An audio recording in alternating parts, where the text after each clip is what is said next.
Marahil narinig nyo na ang plano ng mga siyentipiko na pagtira sa planetang Mars o maging sa ating buwan. Pero narinig nyo na ba na gusto nilang tirhan ng planetang Venus? Medyo kakaiba, di ba?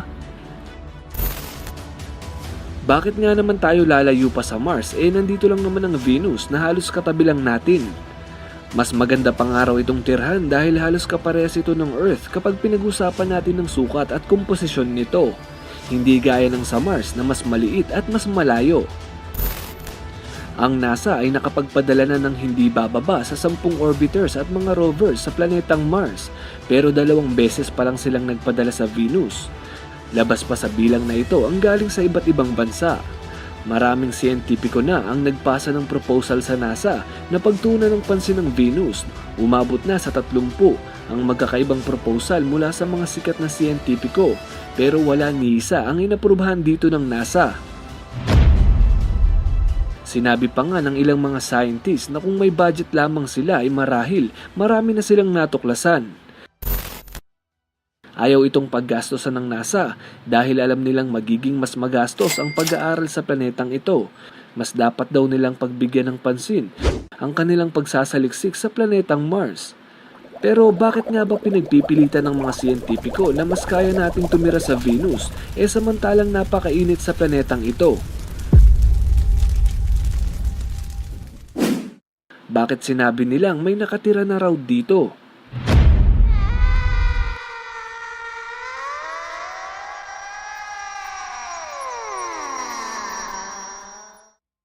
At bakit malakas ang loob nila na kaya raw natin itong gawing kawangis ng Earth?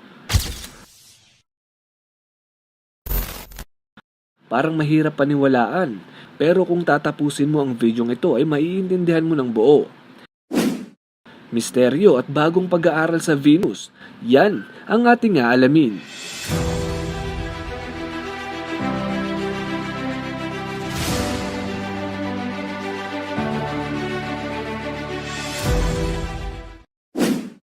Ang Venus ay nagsimula sa ancient mythology na ang ibig sabihin ay goddess of beauty. Ito ay mayroong katangi-tanging ganda at liwanag sa kadiliman. Lingid sa kaalaman natin na maraming pagkakataon na siya ang pinakamaliwanag na bagay sa kalangitan, pero pinagkakamalan lamang natin ito bilang bituin. Talagang napakaganda ng Venus, pero sa likod nito ay nagkukubli ang napakadelikado at napakainit na planeta.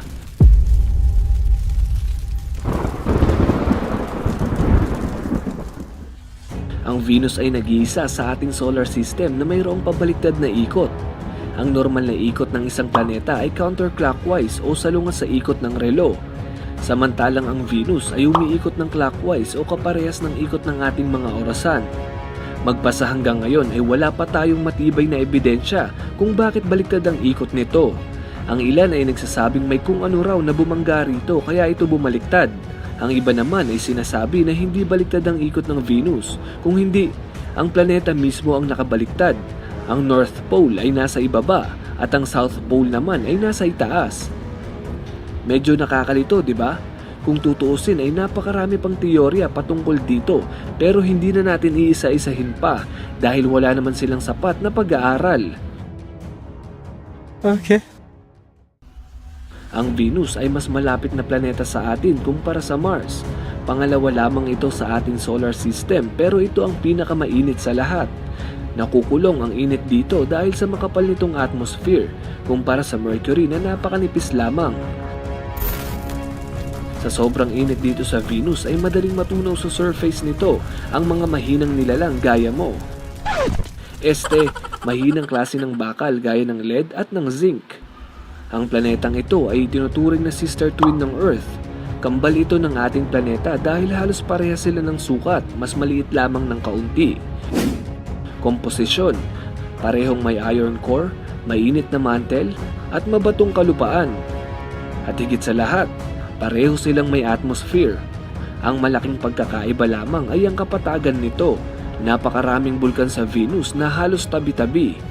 Pero may iilang lugar pa rin naman na malayo sa bulkan at pwedeng tirhan kung sakaling magtagumpay ang mga siyentipiko sa kanilang plano. Napakakapal ng atmosphere nito May ilang lugar pa nga na hindi na huminto sa pagkulog at walang humpay sa pag-ulan.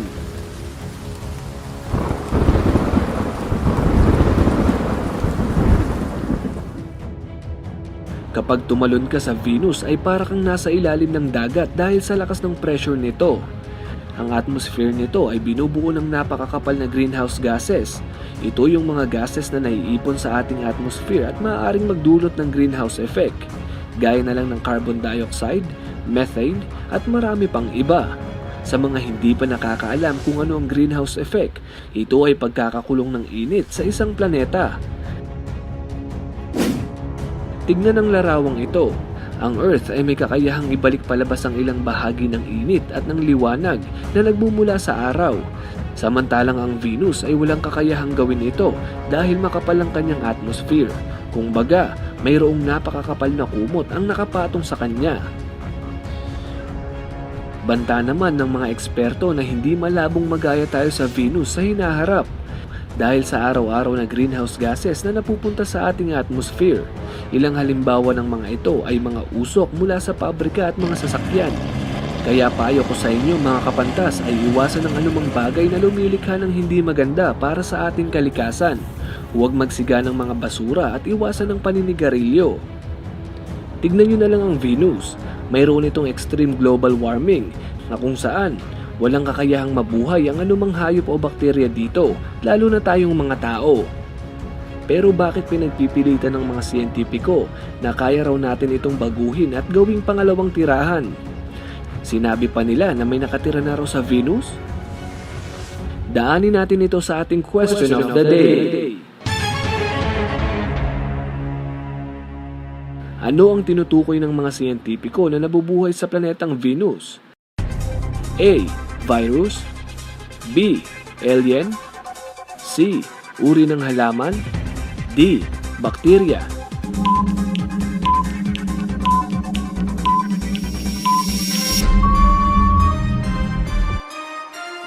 Ang tamang sagot ay D. Bakterya. Mayroong tinatawag na dalawang kategorya ng bakterya. Ang una ay aerobic bacteria. Ang ikalawa naman ay anaerobic. Aerobic, ibig sabihin kailangan nila ng oxygen para mabuhay. Karaniwan itong matatagpuan sa mga ilog, kagubatan, disyerto o maging sa ilalim ng dagat. Samantalang ang anaerobic bacteria naman ay mga bakteryang hindi kailangan ng oxygen para mabuhay. Karaniwang matatagpuan ang mga ito sa mga maiinit at maruruming lugar. Maging ang ating mga bibig ay pwedeng maging tirahan ng mga bakteryang ito at delikado sa ating kalusugan. Ang anaerobic bacteria ay ayaw na ayaw sa oxygen, kaya nga may tinatawag tayong oxygenated mouthwash. Sa pagmumumog nito ay patay agad ang ganitong bakterya sa ating bibig, kaya naman walang dapat ipag-alala dahil madali itong iwasan. Kinumpirma ng mga siyentipiko na may anaerobic bacteria sa atmosphere ng Venus. Hindi man alien ang nabubuhay dito, ay maituturing pa rin natin itong alien life dahil ang mga ito ay buhay na nilalang na nasa labas ng Earth. May tsansa pang araw na mag-evolve ang mga ito sa pagiging anaerobic worm. At kung ano-ano pang evolution na hindi na natin alam pa dahil ibang-iba ang klima sa Venus.